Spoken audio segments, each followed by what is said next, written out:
Hola amigos, hoy es 10 de noviembre y quiero conversar con ustedes respecto de la crisis que estamos viviendo en Chile, pero desde una perspectiva un poquitín exótica. Y digo exótica porque no es lo habitual ni es la manera en que habitualmente estamos comprendiendo lo que nos pasa como sociedad.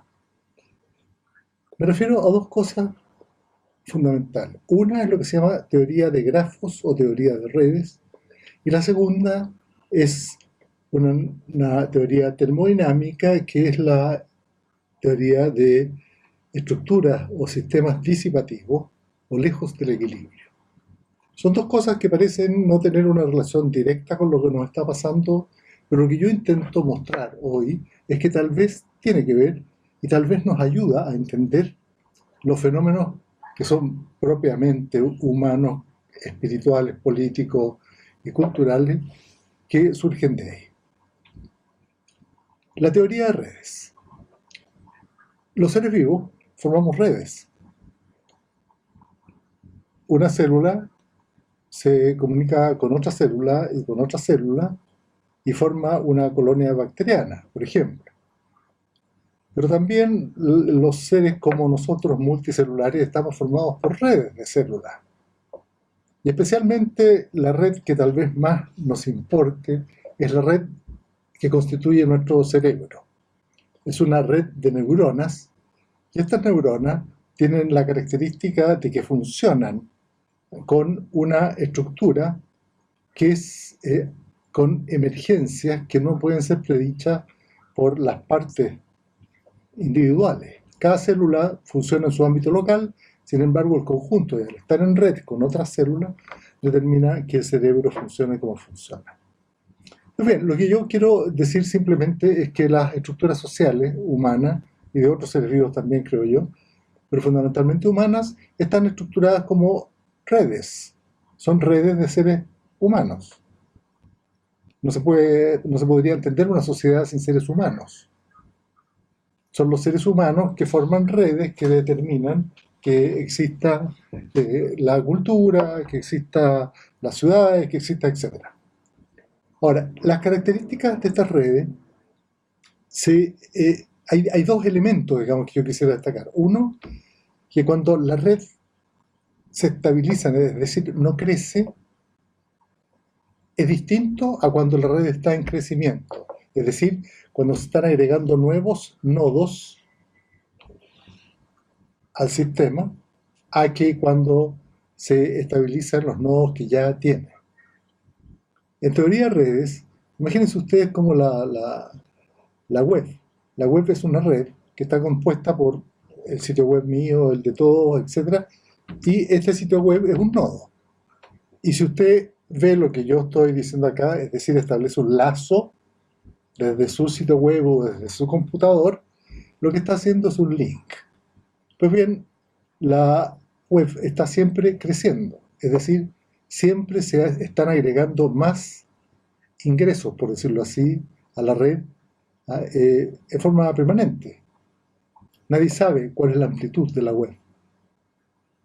Y este crecimiento determina que de manera autoemergente, sin que nadie lo haya pensado, sin que nadie haya tenido un propósito, esta red va generando una estructura que se llama Power Law, o ley de poder. ¿Qué consiste en esto? Consiste en que cada ingreso, cada nodo nuevo que ingresa a la red, tiende a vincularse con aquellos nodos que ya tienen una gran cantidad de links o de adhesiones. Así pasa, por ejemplo, con Google. Google es un sitio web, pero prácticamente todos estamos vinculados con Google. En cambio, mi sitio web tiene 200 personas que lo ven con suerte. Es decir, los sitios que ingresan tienden a reforzar a aquellos sitios que ya tienen mucho éxito y que van creciendo y creciendo y creciendo. Esto también pasa en la investigación científica. Los artículos más conocidos son más citados que los artículos menos conocidos, con independencia de su calidad.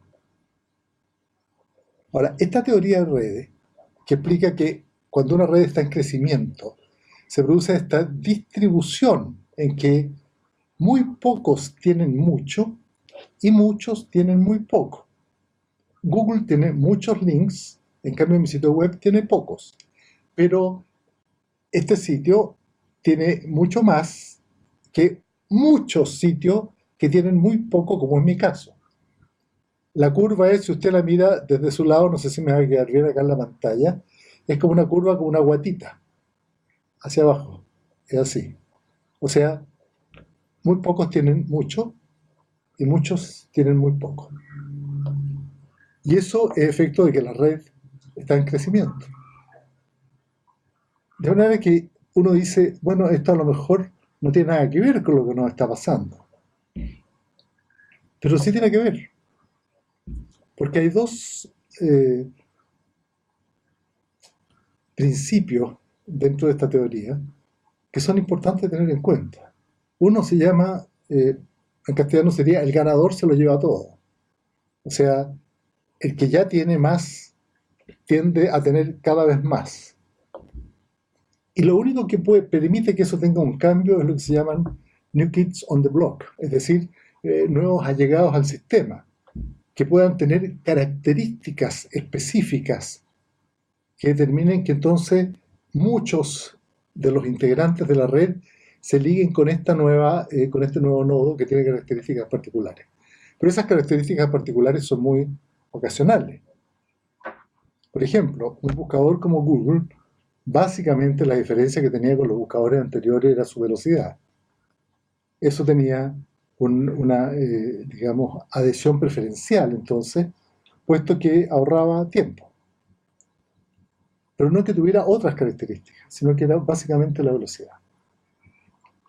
¿Qué pasa cuando las redes no crecen? Cuando una red no crece, esta distribución empieza a deshacerse lentamente.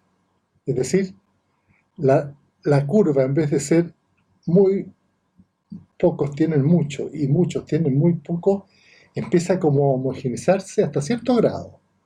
Es decir, tiende a tomar la forma de una curva normal, en que la mayoría de los nodos tienen una cantidad más o menos parecida de link, y en los extremos hay unos que tienen mucho y otros que tienen muy poco.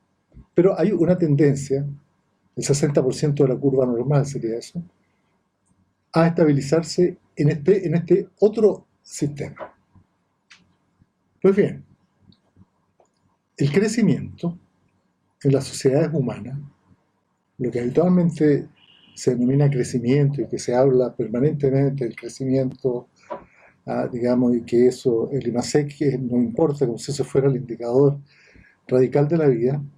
Si uno mira el crecimiento en los países desarrollados, es menor que en los países en vía de desarrollo, porque esos países crecen menos, y crecen menos porque están en una situación en la cual están ingresando menos integrantes al sistema.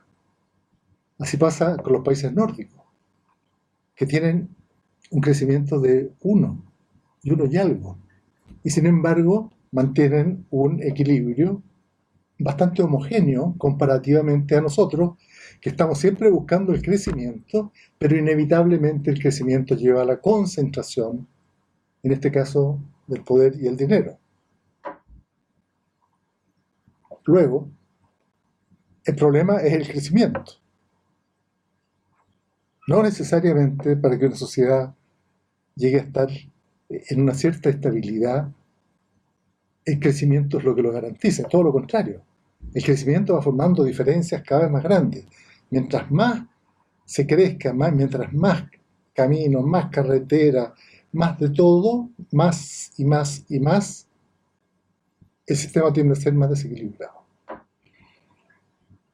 Ahora, esto que parece no tener ninguna relación, porque esto es una teoría matemática, esto no está hecho para la crisis chilena. Esto ocurre en los aeropuertos, en la web, ocurre en las redes metabólicas, etc. No está hecho a propósito para esto. Hay un libro muy interesante que se llama Linked, o sea, ligados, de un físico que se llama Albert Barabasi, que yo les recomiendo, porque eso da una explicación clarísima de lo que acabo de decir. Pero bien, eso es un punto. La sociedad chilena busca el crecimiento y este crecimiento ha llevado, si siguiéramos esta teoría, ha llegado a una concentración del poder y del dinero inmensa. Ahora, aquí no se trata de desigualdad, como suele decirse. El problema no es la desigualdad. Nunca las cosas son iguales, ni los miembros de una red son iguales. El problema es la concentración de la riqueza. En este caso, en el caso de las sociedades. La concentración, llegado a ese nivel, va formando un desequilibrio enorme y cada vez más grande. Cosa que no ocurre en los países ya desarrollados, salvo Estados Unidos, y los países que, digamos, tienen una especie de estabilidad social notable como son los países nórdicos. Revisen ustedes los índices de crecimiento y se van a dar cuenta que ellos crecen muy poco comparado con nosotros y con todos los países emergentes. Porque los emergentes son los que están creciendo y tienen estas distribuciones, digamos, tremendamente anómalas. Digamos. Ahora, si ligamos esto con las estructuras disipativas, usted dirá, ¿qué enredo es esto? Bueno, resulta que los sistemas sociales son estructuras lejos del equilibrio. Eso significa que el sistema no está emparejado, no es homogéneo. Y eso le pasa a la vida. La vida está desequilibrada respecto del equilibrio ambiental. Y ese desequilibrio, para mantenerse, consume energía. Y si deja de tener energía, pasa al equilibrio. Entonces, para mantener la vida estabilidad, cuando es en sí misma un desequilibrio, necesita consumir cantidad importante de energía. Y esa energía básicamente viene del sol. Ahora, si uno cree que los seres vivos lo que buscan es vivir y siempre quieren vivir más, etc., eso es una interpretación antropocéntrica, porque la verdad es que la vida no busca vivir, ni es que absorba energía con voracidad, sino que es la exergía, o sea, la energía solar, la que empuja la vida. Y la vida no puede sino vivir mientras haya una presión energética. Para que ustedes tengan una idea, es como ponerle un mechero a una tetera. Obviamente que la tetera con agua va a empezar a calentarse y va a llegar un momento en que va a hervir. Va a cambiar su estado. Pero si usted no usa una constricción energética, por más que rece, el agua no va a hervir. Pero no se podría decir que lo que pretende el agua o su objetivo es hervir. Si se dan las condiciones para hervir, quiera o no quiera, por decirlo de una manera metafórica. Bueno, la vida no elige vivir, sino que no puede dejar de vivir. Por eso tenemos una cadena de la vida que tiene 3.500 millones de años en el planeta. Pues bien, esta vida, que es una estructura disipativa, cuando el desequilibrio al interior de un ser vivo empieza a ser muy grande o excesivamente grande, el sistema entra en lo que se llama un estado de fluctuación. Es decir, esta inestabilidad empieza como a vibrar de tal modo que en un momento impredecible y desencadenado por un estímulo que puede ser pequeñito e impensado, esta estructura, por decirlo así, explota. Y esta crisis termina en dos posibilidades. Una, la destrucción del sistema, y la otra es la organización del mismo sistema en otro nivel de energía y en otro nivel de información. Cuando uno habla de información, se está refiriendo a orden. La información es orden. Entonces, un sistema que se estructura sobre la base de esta fluctuación y de esta explosión, como digo, puede destruirse o puede pasar a una estructura, por decirlo así, superior, también lejos del equilibrio, pero reorganizada con mayor cantidad de información. Es decir, las estructuras disipativas explotan. Y las sociedades humanas son organismos vivos y están lejos del equilibrio, como yo les mencionaba con la ley de poder o power law. Por lo tanto, en algún momento entran en estados de fluctuación y esta explosión generalmente se conoce como revoluciones, que se desencadenan sin que nadie lo haya podido anticipar y cuyo destino tampoco es predecible, igual que las estructuras disipativas biológicas, pero que puede destruir el sistema, imaginemos una guerra civil, o que puede llevar a la estructura social a un nuevo y más alto valor de vida y de información, es decir, una etapa como superior. De hecho, la estructura disipativa que describió Ilya Prigogine por los años 60 de la década del siglo pasado es lo que explica la evolución de las especies.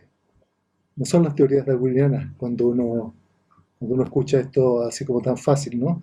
Que no es los principios darwinianos los que explican esto, sino el hecho de que los seres vivos sean estructuras disipativas.